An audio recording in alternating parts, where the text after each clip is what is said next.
Bakal hilang entah ke mana bila jiwa muda diapi-apikan. Anak muda naif membunuh bakal pewaris takhta tanpa menjangka kesannya kepada dunia. Maka bertempurlah kuasa-kuasa besar dengan ego meninggi lantas merobekkan keamanan sejagat.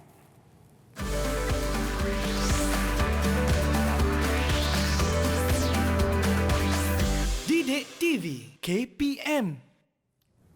Hai, Assalamualaikum, salam sejahtera. Anda sedang menyaksikan Didik TV KPM hari ini bersama-sama dengan saya Ria selaku pengacara anda. Apa khabar murid-murid di rumah? Didoakan dalam keadaan yang sihat, sejahtera. Ingat terus kekal mematuhi SOP ke mana jua kita pergi, okey? Dan hari ini untuk slot menengah atas kita akan belajar mata pelajaran sejarah. Nak tahu siapakah guru berpengalaman yang akan bersama-sama dengan Ria pada hari ini? Ayuh kita saksikan dahulu profil beliau.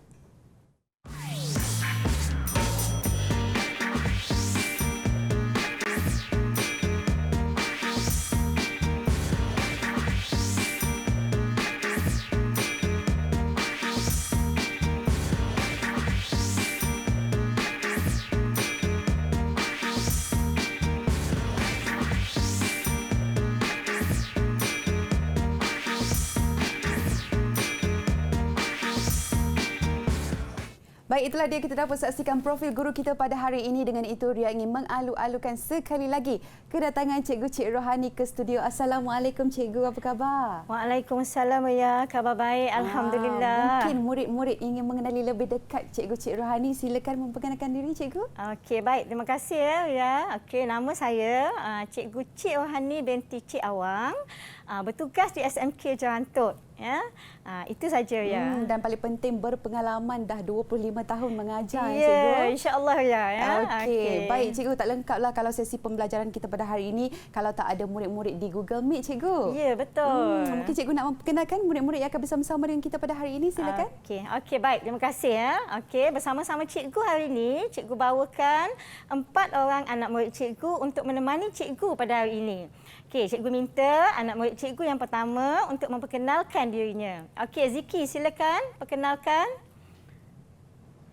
Selamat sejahtera, saya Wong Ziki daripada SMK Jerantut. Selamat berkenalan. Okey, seterusnya. Seterusnya Syarifah, kenalkan diri Syarifah. Hello semua, saya Syarifah Rukaya dari Sekolah Menengah Kebangsaan Jerantut. Selamat berkenalan. Okey, seterusnya adik Siti Nur Mazlina. Ya, Siti silakan. Assalamualaikum, nama saya Siti Namazlina, boleh panggil Siti dari SMK Jerantut. Selamat berkenalan. Okey, dan yang terakhir Cikgu? Ya, yang terakhir silakan Brian, kenalkan. Selamat sejahtera, saya Brian Ng Yuhon daripada SMK Jerantut. Selamat berkenalan.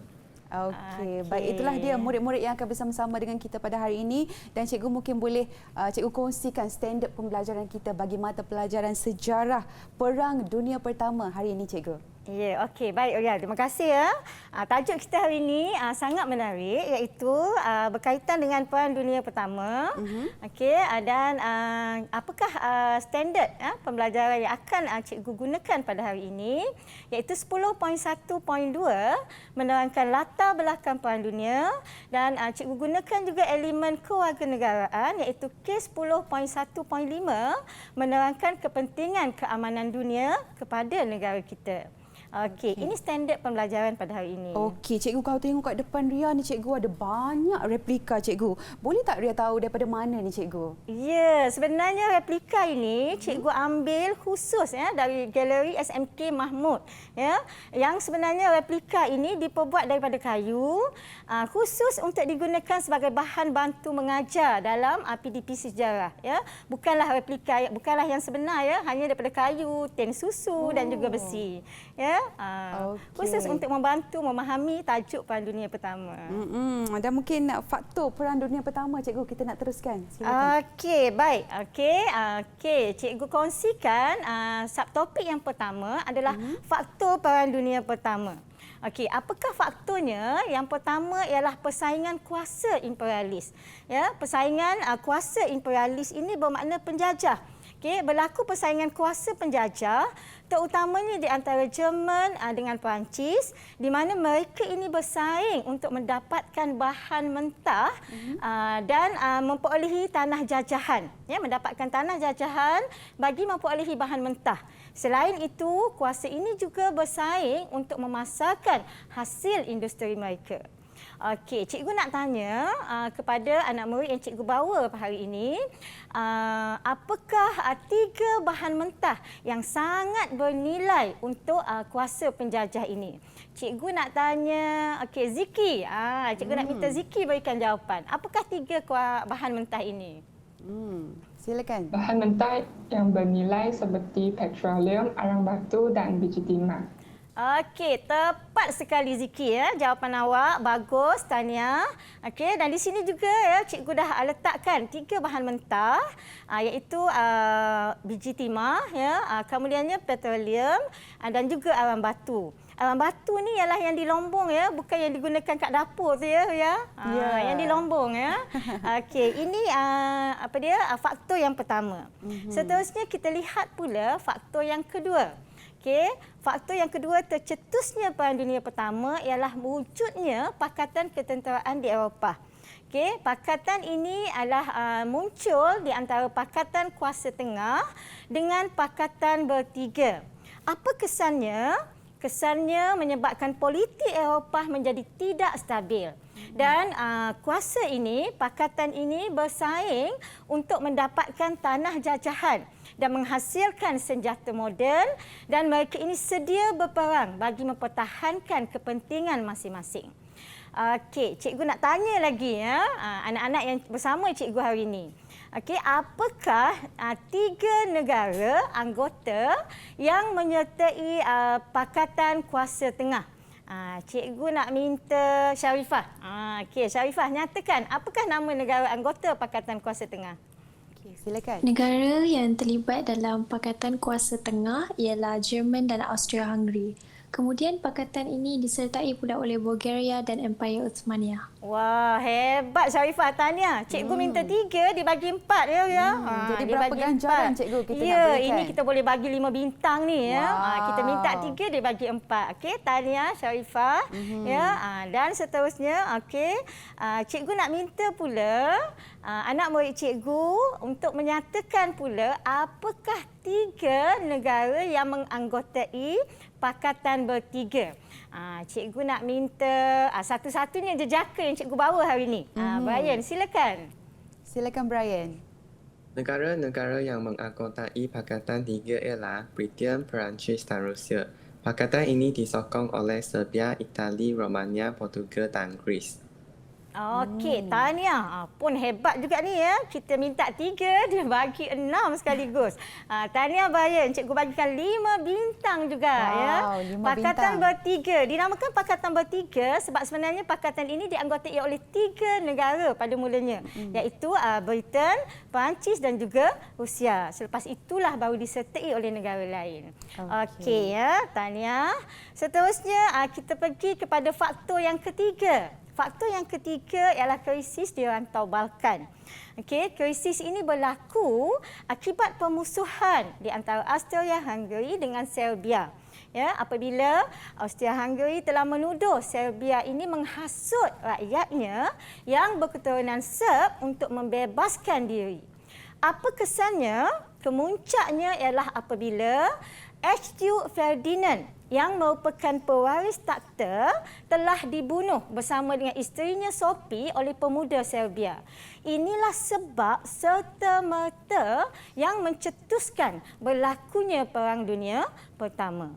Okey, inilah dia sebab serta-merta. Seterusnya kita pergi pula kepada kronologi Perang Dunia Pertama ya. Okey, kronologi yang pertama ialah apabila tadi cikgu dah kongsikan bahawa faktor serta-merta apabila Archduke Ferdinand mati dibunuh ya oleh pemuda berbangsa Serbia. Jadi apa kesannya?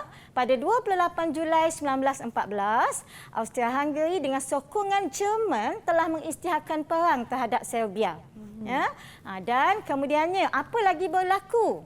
Okey, pada 30 Julai 1914, Rusia pula telah memberikan bantuan ketenteraan untuk mempertahankan Serbia.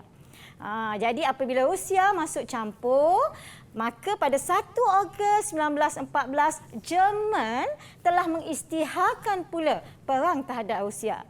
Dan Jerman ini sekali lagi 3 Ogos, 2 hari selepas itu, sekali lagi Jerman mengisytiharkan pula perang terhadap Perancis.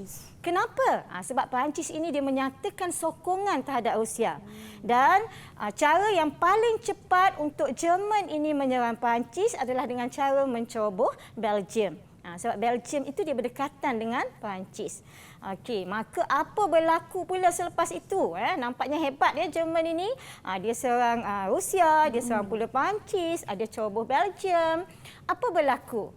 4 Ogos, esokkannya Britain telah menyatakan sokongan mereka terhadap Rusia dan Perancis. Apabila Britain ini telah menyertai Pakatan Bertiga. Tujuan dia untuk memerangi Jerman yang menceroboh Belgium.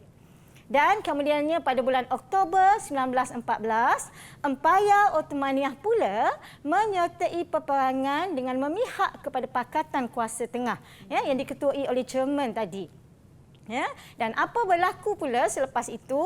Pada bulan Mac 1915, tanpa disangka-sangka, Itali menyertai Pakatan Bertiga.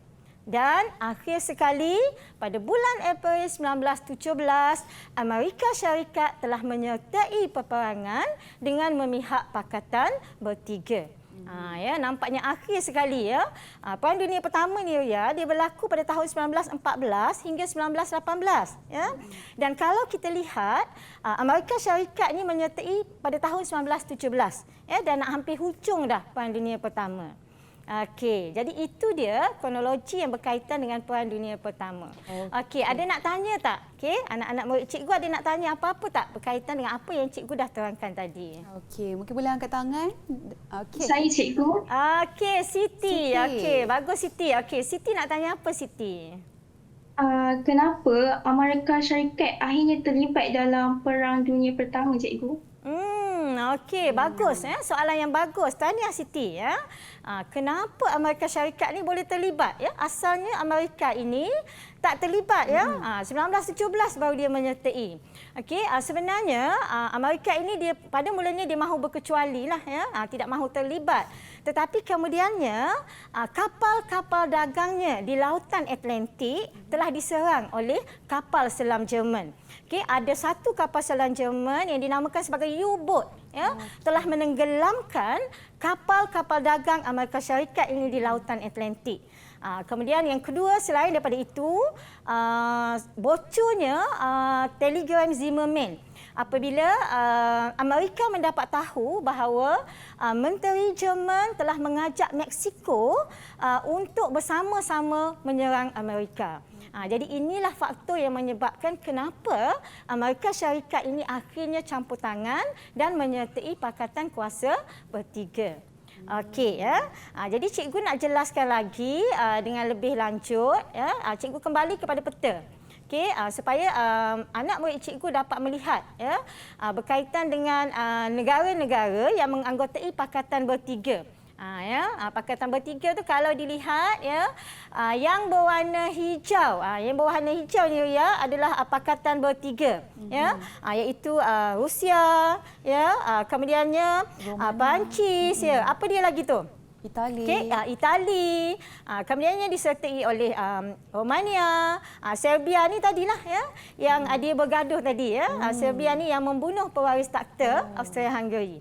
Kemudian Bulgaria ya, bukan. Okey, Bulgaria ni dia anggota Pakatan Kuasa Tengah. Kemudian apa lagi ya? Britain. Britain juga termasuk ya dalam Pakatan Bertiga. Ireland cikgu. Ya ya.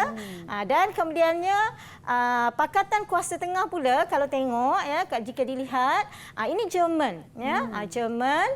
Kemudiannya inilah sekutu dia ya, kawan dia iaitu Austria-Hungary, dan kemudiannya disertai oleh Bulgaria dan juga Empayar Ottomaniah.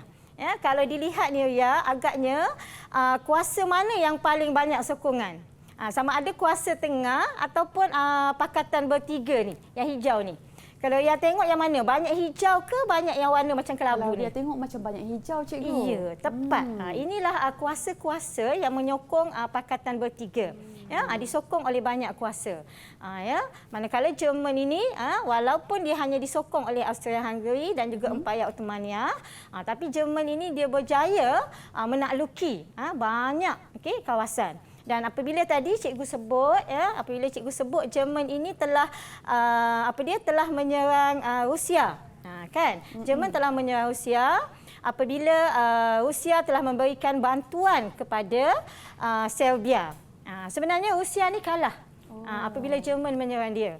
Jerman ni dia sebenarnya satu bangsa pencipta lah, bangsa yang hebat. Dia mempunyai kekuatan angkatan bersenjata. Ya, sebab itu dia ni boleh mencoboh, dia ni berani mencoboh Rusia, dia berani menyerang Perancis, dia juga berani mencoboh dia berani juga mencoboh Belgium. Belgium. Dia mencoboh Belgium untuk dia menakluki Perancis, untuk dia menguasai Perancis. Sebab sebenarnya Jerman ini dia mempunyai kekuatan persenjataan. Ya, kalau dilihat cikgu bawa hari ini bersama-sama dengan cikgu ada replika senjata. Ini adalah senjata yang telah dicipta oleh pasukan Jerman. Ya, boleh tak saya pergi ke depan sedikit? Boleh, cikgu. Okey, saya pergi ke depan sedikit. Ini adalah contoh senjata yang telah dicipta oleh Jerman, ya. Kalau dilihat, berat tak? Kalau dilihat ini misalnya ya, antara contoh senjata MG42. Okey, MG42 kalau dulu dia kalau hari ini dia umpama macam machine gun lah. Machine gun ya, dia banyak peluru boleh tembak. Ini adalah MG42. Ini adalah K98. Yang juga dicipta oleh askar-askar oleh bangsa Jerman. Ya. Dan seterusnya apa dia lagi ya? Okey, itu adalah contoh bom. Bom tangan, juga bom tangan buatan Jerman yang sebelah yang di sebelah kanan Roya tu, ya. Kalau dilihat yang warna kuning tu, itu adalah yang warna kuning dekat dengan topi tu. Okey. Dekat dengan topi tu, dengan topi askar tu, itu minta maaf ya, dia terjatuh pula.